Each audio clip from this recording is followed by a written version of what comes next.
ನಾನು ಹೇಗೆ ಸತ್ತೆ?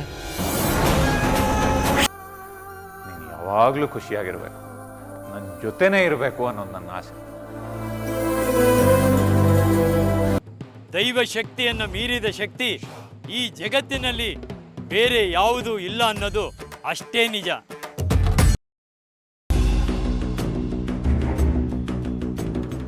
Ma'am ma'am, ನೀನ್ ಯಾಕೆ ಇಲ್ಲಿಗೆ ಬಂದೆ? ಆದಿತ್ಯನ ಜೊತೆ ಹೋಗುತ್ತಾನೆ. ನಿನ್ಗೆ ಎಷ್ಟು ಸಾರಿ ಹೇಳೋದು ಅವನಿಗೆ ಹತ್ರ ಆಗು ಅಂತ? ಮಾಮ್, ಅವನಿಗೆ ಹತ್ರ ಆಗೋದಕ್ಕೆ ನಿನಗಿಂತ ಜಾಸ್ತಿ ಆಸೆ ಆತುರ ನನಗಿದೆ. ಆದ್ರೆ ಆದಿತ್ಯ ಅವನ್ ನೋಡಿದ್ರೆ ಕಾವೇರಿಂದ ಚೆನ್ನಾಗೇ ಮಾತಾಡ್ಸಿರ್ತಾನೆ. ಆದ್ರೆ ಇದ್ದಕ್ಕಿದ್ದಂಗೆ ನಾನು ಹೋದ ಜನ್ಮದಲ್ಲಿ ಹೇಗ್ ಸತ್ತೆ ಹೇಳು ಅಂತ ಕಾಡ್ತಾನೆ. ನನಗೆ ಗೊತ್ತಿದೆ ತಾನೆ ಹೇಳಕ್ಕೆ. ಮಾಮ್, ಆದಿತ್ಯ ಹೇಗ್ ಸತ್ತ ಅಂತ ನಿನಗೇನಾದ್ರೂ ಗೊತ್ತಾ? ನಾನೇನೋ ಕೇಳಿದ್ರೆ ನೀನೇನೋ ಹೇಳ್ತೀಯಲ್ಲ. ನನ್ಗೇನು ಗೊತ್ತಿಲ್ಲ, ಹೋಗು. ಮಾಮ್ ನಿಂತ್ಕೋ. ನಾನೀಗ ಹೇಳಕ್ ಬಂದಿದ್ದು ಆ ವಿಚಾರ ಅಲ್ಲ. ಮಹೇಂದ್ರ ಮಾವನ್ ಮೇಲೆ ನನಗೆ ಯಾಕೋ ಅನುಮಾನ ಬರ್ತಿದೆ. ಅವ್ರೇನೋ ಸ್ಕೆಚ್ ಆಗ್ತಾ ಇದ್ದಾರೆ ಅನಿಸ್ತಿದೆ. ನಿನಗೆ ಯಾಕೆ ಹಾಗನ್ನಿಸ್ತು? ನಿನ್ಗೇನಾದ್ರೂ ಹೇಳಿದ್ನ ಅವನು? ನನಗೇನು ಹೇಳಿಲ್ಲ. ಬಟ್ ಮಹೇಂದ್ರ ಮಾವ ಆದಿತ್ಯನ್ ತಪ್ಕೊಂಡು ನೀನನ್ನ ಬಿಟ್ಟೋಗಲ್ಲ ತಾನೆ, ಹಾಗೆ ಹೀಗೆ ಅಂತ ತುಂಬಾ ಇಮೋಷನಲ್ ಆಗಿ ಮಾತಾಡ್ತಾ ಇದ್ರು.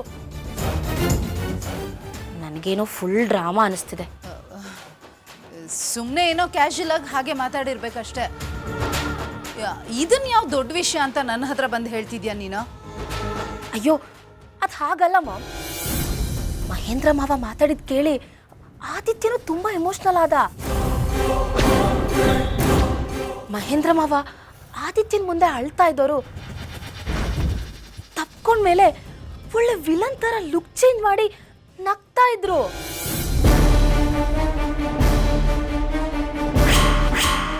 ಅಲ್ಲೇ ನನಗೆ ಡೌಟ್ ಬಂದಿದ್ದು, ಅವ್ರೇನೋ ಸ್ಕೆಚ್ ಆಗ್ತಾ ಇದ್ದಾರೆ ಅನಿಸ್ತಿದೆ.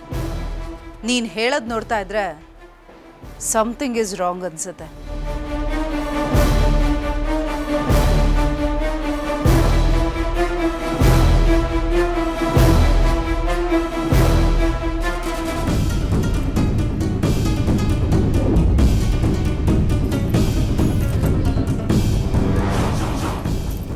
ನಾನು ಅವನ ಮೇಲೆ ಒಂದು ಕಣ್ಣಿಟ್ಟಿರ್ತೀನಿ.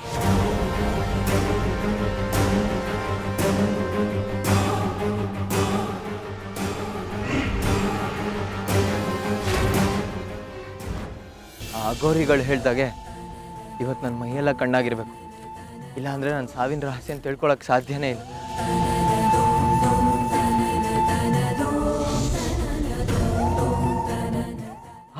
ನೀವಾ? ನಾನು ಯಾರು ಅಂತ ಗೊತ್ತಾಯ್ತಾ? ಗೊತ್ತು ಗೊತ್ತು. ನಾನೇನು ಮಾಡಬೇಡಿ, ದಯವಿಟ್ಟು ನಾನೇನು ಮಾಡಬೇಡಿ, ನನ್ನನ್ನು ಬಿಟ್ಬಿಡಿ. ಅಯ್ಯೋ, ನಾನೇನು ಮಾಡಲಿ? ರೇ,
ಎಲ್ಲೋದ್ರು ಇವರು?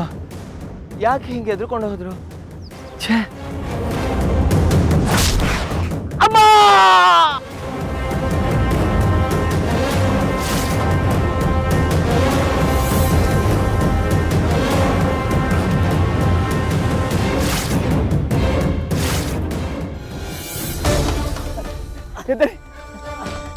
ಏನಾಯ್ತು ಏನಾಯ್ತು? ಯಾರು ಹಿಂಗೆ ಮಾಡಿದ್ದು ನಿಮಗೆ? ಏನಾಯ್ತು? ನನ್ನ ನೋಡಿ ಯಾಕೆ ಹಿಂಗೆ ಓಡ್ ಬಂದ್ರಿ?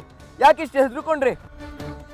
25 ವರ್ಷಗಳ ಹಿಂದೆ ಹಾಂ, 25 ವರ್ಷಗಳ ಹಿಂದೆ ನೀವು ಬೆಂಕಿಲಿ ಬಿದ್ದು ಸತ್ತೋಗಿದ್ರಿ. ಈಗ ನಿಮ್ಮನ್ನು ನೋಡಿ ದೆವ್ವ ಅನ್ಕೊಂಡು ಓಡೋಗ್ಬಿಟ್ಟೆ. ಏನು? ನಾನು ಬೆಂಕಿಗೆ ಬಿಚ್ಚತ್ತಿದ್ದ?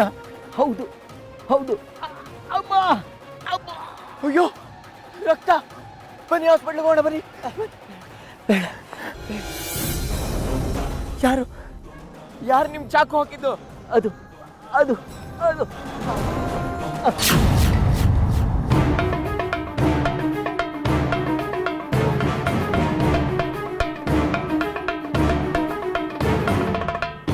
ಇವ್ರಿದ್ದಿದ್ರೆ ಏನಾರು ವಿಷಯ ತಿಳ್ಕೊಬೋದಿತ್ತು. ಥೂ.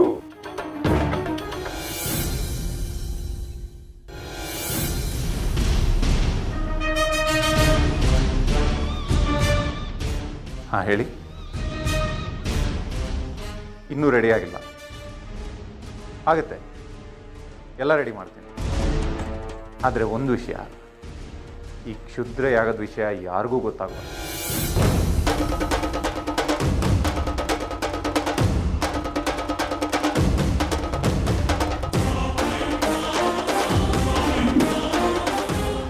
ನಾಳೆ ದಿನ ನಮ್ಮ ಫ್ಯಾಮಿಲಿ ಮೆಂಬರ್ಸ್ ಯಾರಾದರೂ ನಿಮಗೆ ಸಿಕ್ಕಿದ್ರು ಅವ್ರಿಗೂ ವಿಷಯ ಲೀಕ್ ಆಗಬಾರ್ದು. ಸೀಕ್ರೆಸಿ ಮೇಂಟೈನ್ ಮಾಡಬೇಕು.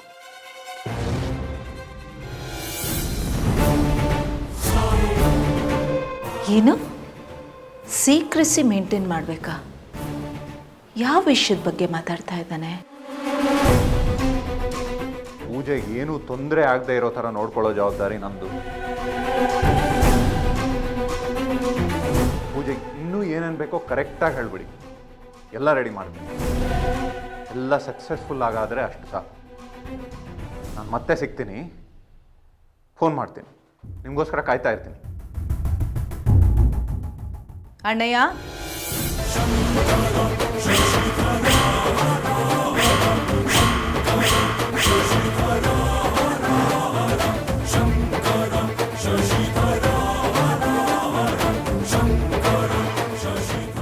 ಯಾರ ಹತ್ರ ಮಾತಾಡ್ತಿದ್ದೆ?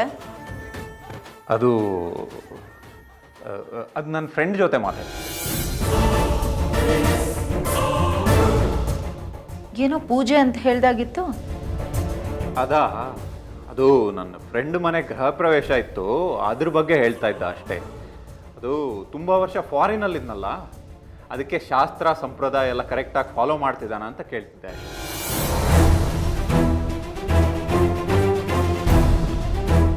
ಅದೇನೋ ಸೀಕ್ರೆಸಿ ಅಂತ ಹೇಳ್ದಾಗಿತ್ತು.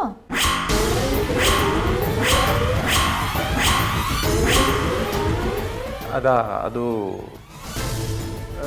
ನೀನು ಯಾವಾಗ ಬಂದೆ? ಅಂದರೆ ಎಲ್ಲ ಕೇಳಿಸ್ಕೊಂಬಿಟ್ಟಿಯಾ? ನೀನು ಸೀಕ್ರೆಸಿ ಅಂತ ಮಾತಾಡ್ತಾ ಇದ್ದಾಗ ಬಂದೆ. ಏನು ಸೀಕ್ರೆಟು? ಕೇಳಿಸ್ಕೊಂಬಿಟ್ಯಾ? ಕೇಳಿಸ್ಕೊಂಡೇ ಬಿಟ್ಯಾ? ನೀನು ಕೇಳಿಸ್ಕೊಂಡ್ರೆ ಏನೂ ಪರವಾಗಿಲ್ಲ ಬಿಡು. ಅದು ನಮ್ಮಿಬ್ರಿಗೂ ಒಬ್ಬ ಮ್ಯೂಚುವಲ್ ಫ್ರೆಂಡ್ ಇದ್ದಾನೆ. ಇನ್ನೊಂದು ವಾರದಲ್ಲಿ ಅವನ ಬರ್ಡೇ. ಅವನಿಗೆ ಏನು ಗಿಫ್ಟ್ ಕೊಡೋದು ಅಂತ ಡಿಸ್ಕಸ್ ಮಾಡ್ತಿದ್ವಿ. ಅದಕ್ಕೆ ನಾನು ಹೇಳ್ತಿದ್ದೆ, ಸರ್ಪ್ರೈಸ್ ಕೊಡೋಣ, ಮುಂಚೆನೇ ಏನು ಹೇಳಿಬಿಡ್ಬೇಡ, ಸೀಕ್ರೆಸಿ ಮೇಂಟೈನ್ ಮಾಡು ಅಂತ. ನನಗೆ ಸ್ವಲ್ಪ ಕೆಲಸ ಇದೆ, ಹೋಗ್ಬಿಟ್ಟು ಬರ್ತೀನಿ.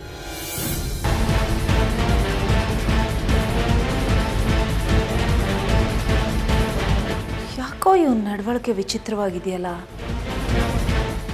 ಅಂಜಲಿ ಹೇಳ್ದಾಗೆ ಇವನೇನಾದರೂ ಸ್ಕೆಚ್ ಆಗ್ತಾ ಇರಬಹುದಾ? ನೋ, ನನ್ನನ್ನು ಬಿಟ್ಟು ಇವನು ಯಾವ ಕೆಲಸನೂ ಮಾಡಬಾರ್ದು. ಯಾವುದಕ್ಕೂ ಇವನ ಮೇಲೆ ಒಂದು ಕಣ್ಣಿಟ್ಟಿರ್ಬೇಕು.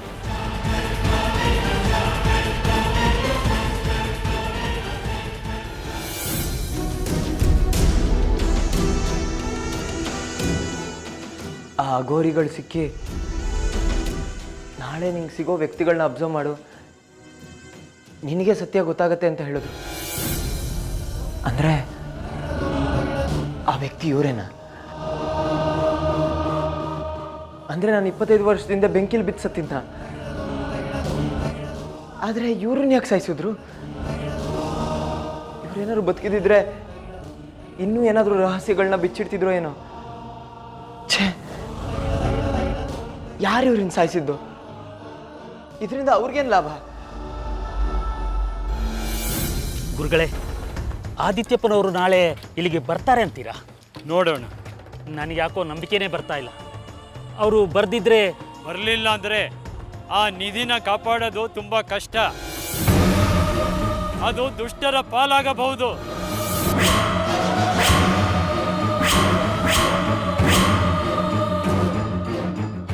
ಆ ಗೋರಿಗಳು ಎಲ್ಲ ಕಣ್ಮುಂದೆ ಕಂಡಾಗೆ ಹೇಳ್ತಾರೆ. ಒಂದು ವೇಳೆ ಅವರೇ ಏನಾದರೂ ಏನನ್ನು ಕಳಿಸಿರೋದ? ಒಂದು ಅರ್ಥ ಆಗ್ತಿಲ್ಲ. ಛೇ,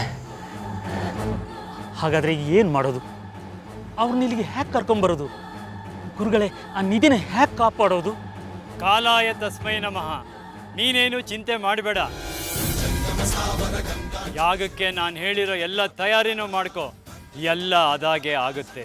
ಸರಿ ಗುರುಗಳೇ, ನೀವು ಹೇಳಿದ ಹಾಗೆ ಮಾಡ್ತೀನಿ.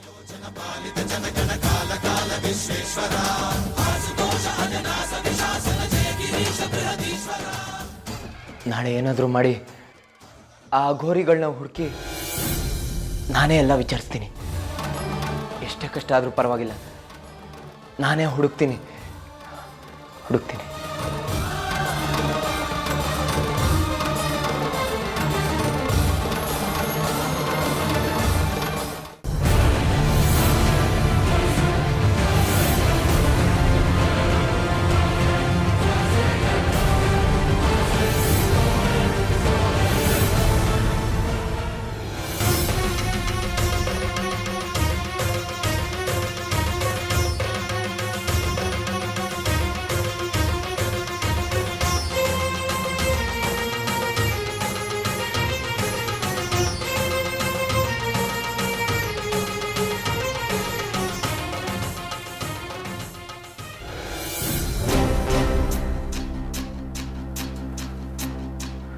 ಓಹ್, ಪೂಜೆಗೆಲ್ಲ ತಯಾರಿನೂ ಮಾಡ್ಕೊಂಡಿದ್ದಾರೆ. ಇನ್ನು ಮಂತ್ರವಾದಿಗಳು ಬಂದು ಆ ನಿಧಿ ಇರೋ ಜಾಗ ಒಂದು ತೋರಿಸ್ಬಿಟ್ರೆ ನಿಧಿ ನನ್ನ ಕೈವಶ ಆದಾಗೆ. ಅಯ್ಯೋ ದೇವ್ರೇ, ಹೇಗಾದರೂ ಮಾಡಿ ಆ ನಿಧಿನ ಕಾಪಾಡಪ್ಪ. ಅದು ಮಹೇಂದ್ರನ ವಶ ಆದರೆ ದೊಡ್ಡ ಅನಾಹುತ ಆಗಿಬಿಡುತ್ತೆ.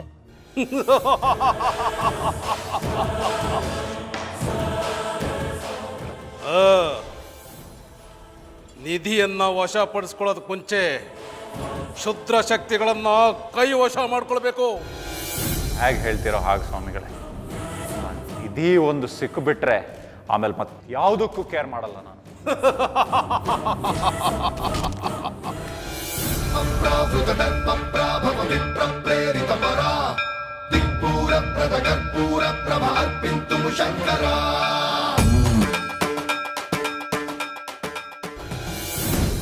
ಓಂ ಹ್ರೀಂ ಕ್ರೀಂ. ಓಂ ಹ್ರೀಂ.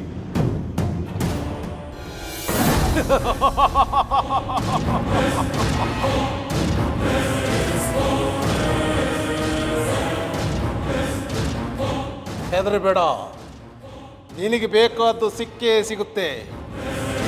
ಆ ಕ್ಷುದ್ರ ಶಕ್ತಿಗಳನ್ನ ಕೈವಶ ಮಾಡ್ಕೊಂಡ್ರೆ ಅವುಗಳಿಂದ ನಾವು ಬೇಕಾದ್ದು ಮಾಡಿಸ್ಬೋದು. ದೈವಶಕ್ತಿ ಮುಂದೆ ದುಷ್ಟಶಕ್ತಿ ಗೆದ್ದಿದ್ದು ಯಾವ ಪುರಾಣದಲ್ಲೂ ಇಲ್ಲ, ವಾಸ್ತವದಲ್ಲೂ ಇಲ್ಲ. ಒಂದು ವೇಳೆ ಗೆದ್ದಿದ್ದರೆ ಅದು ಕ್ಷಣಿಕ ಮಾತ್ರ. ಆದರೆ ಕ್ಷುದ್ರ ಶಕ್ತಿಗಳನ್ನ ಆವಾಹನೆ ಮಾಡ್ಕೊಳ್ಳೋದು ಅಷ್ಟು ಸುಲಭವಾದ ಕೆಲಸ ಅಲ್ಲ. ಪೂಜೆಯಲ್ಲಿ ಒಂದು ಎಳ್ಳಷ್ಟು ವ್ಯತ್ಯಾಸ ಆದರೂ ಆ ಕ್ಷುದ್ರ ಶಕ್ತಿಗಳು ನಮ್ಮ ಮೇಲೆ ತಿರುಗಿ ಬೀಳ್ತವೆ.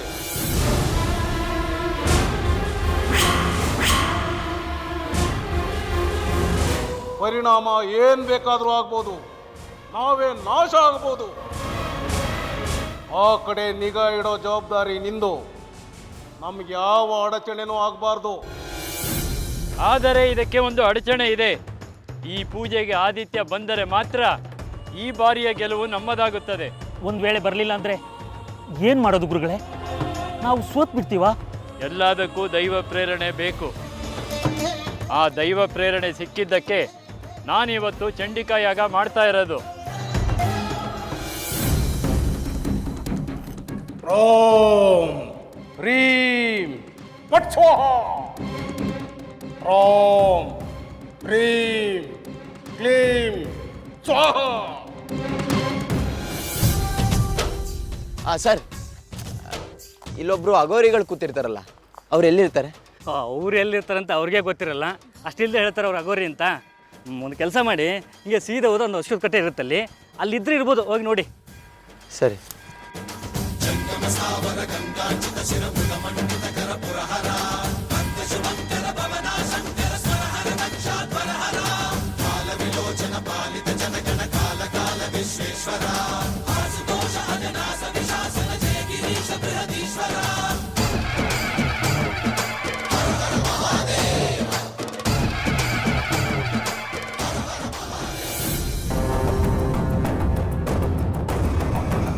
ಓಂ ಹ್ರೀಂ ಕ್ಲೀಂ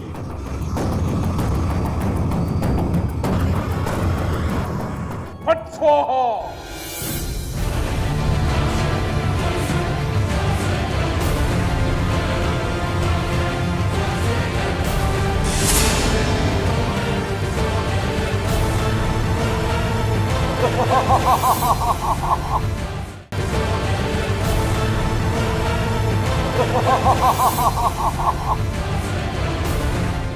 ಏನಾಯ್ತು ಗುರುಗಳೇ?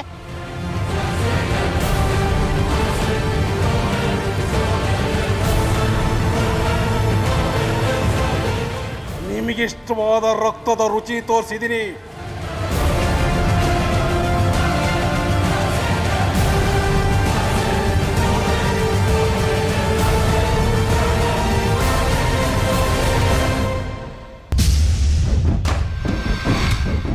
ಈಗ ನೀವು ನನ್ನ ಕೈವಶ ಆಗಿದ್ದೀರಾ.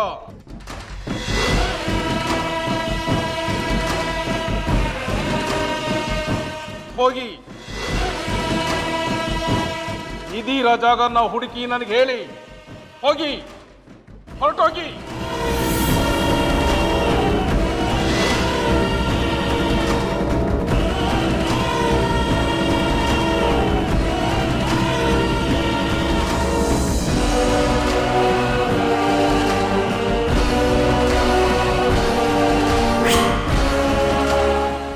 ಮಹೇಂದ್ರ ಮಂತ್ರವಾದಿ ಸಹಾಯದಿಂದ ಆ ನಿಧಿ ಇರೋ ಜಾಗನ ಪತ್ತೆ ಮಾಡೋದಕ್ಕೆ ಕ್ಷುದ್ರ ಶಕ್ತಿಗಳನ್ನ ಕಳಿಸಿದ್ದಾನೆ.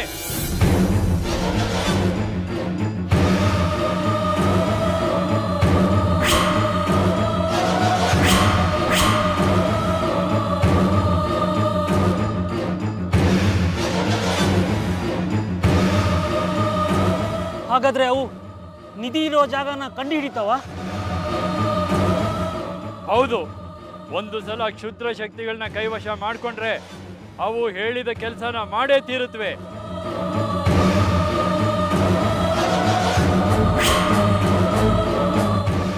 ಅದೇ ಅವುಗಳ ಶಕ್ತಿ. ಹಾಗಾದ್ರೆ ನಾವು ಮಾಡಿದ ಪೂಜೆ ಎಲ್ಲ ವ್ಯರ್ಥ ಆಗುತ್ತಾ? ನಿಧಿನ ಕಾಪಾಡೋಕ್ಕೆ ಬೇರೆ ದಾರಿನೇ ಇಲ್ವಾ ಗುರುಗಳೇ? ಇದೆ, ಒಂದೇ ಒಂದು ದಾರಿ ಇದೆ.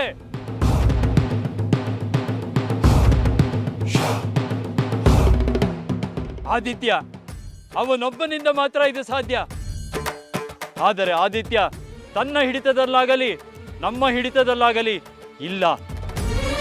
ಅವನನ್ನು ಆಳುತ್ತಿರುವ ಶಕ್ತಿಯೇ ಬೇರೆ. ಆ ಶಕ್ತಿಗಳು ನಿಧಿ ಇರುವ ಜಾಗವನ್ನು ಸೇರುವ ಮುಂಚೆ ಆದಿತ್ಯ ಬಂದು ಈ ಹೋಮ ಕುಂಡಕ್ಕೆ ಅಕ್ಷತೆಯನ್ನು ಹಾಕಬೇಕು. ಹಾಗಿದ್ದರೆ ಮಾತ್ರ ಆ ನಿಧಿಯನ್ನು ಕಾಪಾಡಬಹುದು. ಇಲ್ಲದಿದ್ದರೆ ಆ ನಿಧಿಯು ಅವರ ಕೈವಶವಾಗುವುದರಲ್ಲಿ ಯಾವುದೇ ಅನುಮಾನವಿಲ್ಲ. ಆದಿತ್ಯಪ್ಪ ಬರ್ತಾರಾ? ಗೊತ್ತಿಲ್ಲ.